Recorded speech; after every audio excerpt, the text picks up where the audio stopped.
7 जन्म में नहीं बनेंगे। 7 जन्म में बोल रहा हूँ, ये जन्म तो छोड़ दीजिए। 7 जन्म में नहीं बनेंगे। 7 जन्म में बोल रहा हूँ, ये जन्म तो छोड़ दीजिए। 7 जन्म में नहीं बनेंगे। 7 जन्म में बोल रहा हूँ, ये जन्म तो छोड़ दीजिए। अकूत दौलत जमा करने के मामले में अपनी ही पार्टी जेडीयू से कारण बताओ नोटिस जारी होने के बाद जिस तरह का अंदेशा लगाया जा रहा था, शनिवार शाम तक वही हुआ। साल 2011 से 2022 तक पत्नी और बेटी के नाम से खरीदी गई जमीन के आरोप प्रत्यारोप के बाद शनिवार को पूर्व केंद्रीय मंत्री आरसीपी सिंह ने जेडीयू से इस्तीफा दे दिया। शनिवार की देर शाम प्रेस कॉन्फ्रेंस के बाद उन्होंने यह फैसला लिया। हालांकि वे अभी किस पार्टी में जाएंगे, इसका निर्णय साथियों के साथ राय लेने के बाद करेंगे। आरोप के बाद से ही उनके चाहने वालों की भीड़ उनके गांव मुस्तफापुर में देखने को मिली। हालांकि उन्होंने दिन भर किसी भी मीडिया कर्मियों से बात करने से इनकार कर दिया, मगर देर शाम उन्होंने प्रेस कॉन्फ्रेंस कर जेडीयू से नाता तोड़ने का ऐलान कर दिया। उन्होंने कहा कि जेडीयू डूबती हुई नैया है। 7 जन्म तक मुख्यमंत्री नीतीश कुमार प्रधानमंत्री नहीं बन सकेंगे। कभी मुख्यमंत्री नीतीश कुमार के दाहिने हाथ व पार्टी के कर्ता धर्ता माने जाने वाले आरसीपी सिंह पार्टी में राष्ट्रीय अध्यक्ष तक की कमान संभाल चुके हैं। एक वक्त ऐसा था कि उनके इशारे पर जेडीयू में एक पत्ता तक इधर से उधर नहीं होता था, मगर जब वे केंद्र में मंत्री बने उसी वक्त से मुख्यमंत्री नीतीश कुमार के आंख की किरकिरी बन गए थे। नालंदा के एक प्रखंड अध्यक्ष द्वारा उन पर जवाब आरोप लगाया गया तो प्रदेश अध्यक्ष उमेश कुशवाहा ने उनकी संपत्ति का ब्यौरा की मांग की। उसके बाद से ही राजनीतिक गलियारों में हलचल तेज हो गई थी।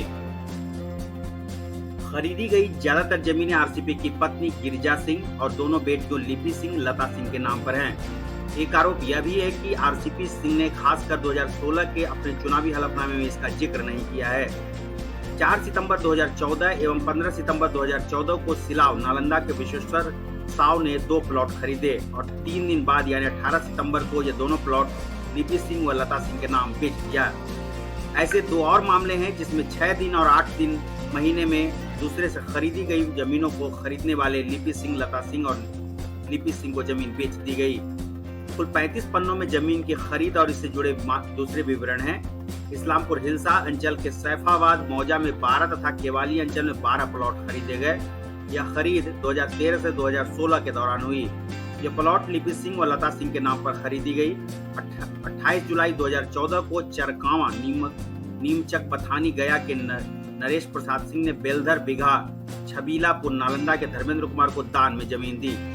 बाद में धर्मेंद्र कुमार ने यही जमीन लिपि सिंह व लता सिंह के नाम बेच दी। अस्थामा में खरीदे गए 24 प्लॉट जेडीयू के दस्तावेज के अनुसार अस्थामा के शेरपुर मालती मौजा में 33 प्लॉट की खरीद हुई, जिनमें 4 प्लॉट 2011 और 2013 में लता सिंह व लिपि सिंह के नाम खरीदी गई। इसी तरह से और भी प्लॉटों का विवरण है। जेडीयू सूत्रों के मुताबिक पार्टी के प्रदेश अध्यक्ष उमेश कुशवाहा ने आरसीपी सिंह को पत्र भी लिखा है। नालंदा जिला जदयू के 2 साथियों का साक्ष्य के साथ परिवाद पत्र प्राप्त हुआ है। इसमें उल्लेख है कि अब तक उपलब्ध जानकारी के अनुसार आपके और आपके परिवार के नाम के से वर्ष 2013 से 2022 तक अकूत संपत्ति निबंधित कराई गई है।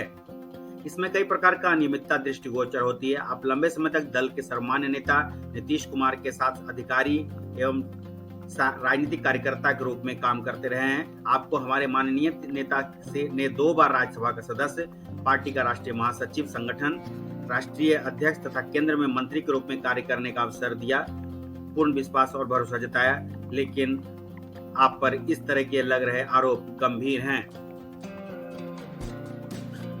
जेडीयू से इस्तीफा देने के बाद आरसीपी सिंह बेहद आक्रामक मूड में दिखे। उन्होंने मुख्यमंत्री नीतीश कुमार पर सीधे हमला किया।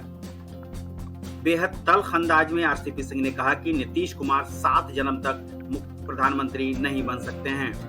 साथ ही आरसीपी सिंह ने उन सवालों का भी जवाब दिया जिसमें उनके बारे में कहा जाता था कि उनके कार्यकर्ता, उनके समर्थक जो थे वो आए दिन मुख्यमंत्री कैसा हो, आरसीपी सिंह जैसा हो, जैसे नारे लगा रहे हैं। इस पर आरसीपी सिंह ने कहा कि ये कार्यकर्ताओं की भावना है, इस पर किसी का क्या बंधन है। आइए जेडीयू छोड़ने के बाद आरसीपी सिंह ने क्या कहा, जरा सुनते हैं। उनके रहते क्या चीज होता है जी? तो सबके नारेबाजी होती है, इन्हीं का नारेबाजी होती है कि प्रधानमंत्री कैसा हो तो फलना जैसा हो। इनके राष्ट्रीय अध्यक्ष का लगा कि भाई मुख्यमंत्री कैसा हो तो फलना जैसा हो। इनका एक ठो नया वाला जो बना हुआ है, कौन चीज़ का अध्यक्ष, जो आज तक कमेटी नहीं बनी, वो कहता है प्रधान मुख्यमंत्री कैसा हो। अरे वर्कर है, आप बोलता क्या मुख्यमंत्री कैसा हो, वो तो नहीं कह रहा कि मुख्यमंत्री घोटा के बना दीजिए वो तो बोल रहा है मुख्यमंत्री कैसा हो। अरे भाई, वो कहता है कि जो आप आसपास में रहते हैं वो जेडीयू का है, हो ही नहीं सकता है। अच्छा सुनिए, जे उनके आसपास जो लोग हैं कौन पार्टी का है, ये तो मैं बता रहा हूं आपको। जितने इनके आपस में बैठते हैं सबको देख लीजिए कितने बार रिटर्न है जी। इनको छोड़ करके सब तो पार्टी छोड़ के चला आया है। एक का नाम बता दीजिए अब हमको। आप आखिरी थे, मैं तो इसी पार्टी में था जी। तभी तो मैं पूछ रहा हूँ कि आप आखिरी थे जो उनके साथ में थे, नहीं जो कभी हटे नहीं थे। देखिए सवाल ये उठता है कि भाई हम तो अपने उसके हिसाब से थे। देखिए हमारा सोच था कि हम लोग पार्टी को ओन करते हैं, मैं सब वर्करों को बोलता था। लेकिन यहाँ दिन भर अगर जालसाजी साजिश इसी में लगल है, देखिए ये कोई मतलब नहीं। और अस्तर होता है जी, क्या अस्तर बना रखा है। आप किसके साथ जाएंगे, बीजेपी के साथ? हाँ, हम अपने अभी तो बताया ना, अभी तो साथी से बात करेंगे, उसके बाद अपने पास ऑप्शन सब खुला हुआ है। नीतीश कुमार क्या प्रधानमंत्री बनना चाहते हैं? 7 जन्म में नहीं बनेंगे, 7 जन्म में बोल रहा हूँ, ये जन्म तो छोड़ दीजिए।